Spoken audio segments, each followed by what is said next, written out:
I'll go ahead and jump in while he works it out. All right. I got my start very young. You know, I was always into music personally. You know, even elementary school and band. You know, and all that kind of stuff. But as a DJ, just loving hip hop. My first thing was the DJ. So I was blessed to learn how to make money with music early. You know, and you know, by doing parties. It wasn't my own music at that point, but I knew it was something that could be done if you know handled your business. And I got to hook up early with some OGs that were in my area. I grew up out in Fremont, and Hammer when Hammer was out there.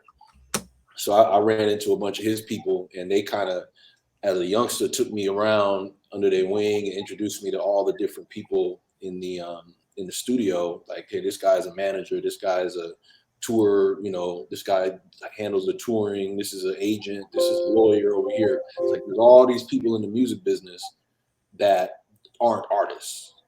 You know, they opened my eyes up to that early. My first big check, I would say, came. You know, I came up in the Bay Area underground hip hop scene in the '90s. So you know, there was a whole lot of little $5 bills laying around, mostly, you know, from selling tapes on Telegraph and stuff like that. But we was out there hustling. We call it dirt hustling. You know, slanging tapes on the block, like. You know, the clique was all about slanging tapes out the trunk. And, you know, they call it out the trunk. I wasn't driving at the time, so we was on the block. You know,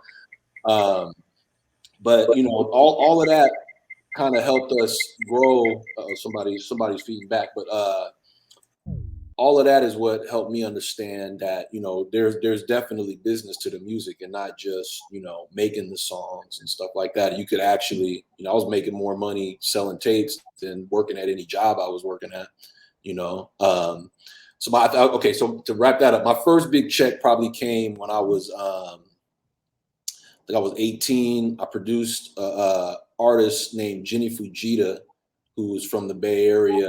She's OG, triple OG out here. She wound up singing. She sang with the Fugees. She was part of the Fuji crew, like all their stuff, all over Lauryn Hill's album and all that stuff. So she had a deal.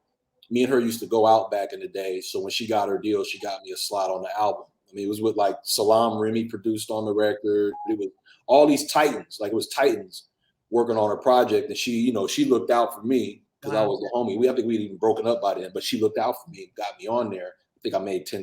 I was like 18, something like that. Wow.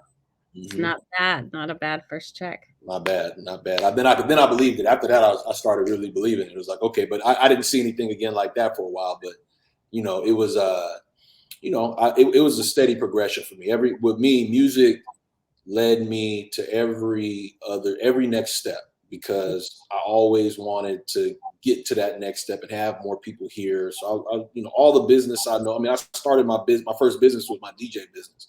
I learned how to start businesses and all of that stuff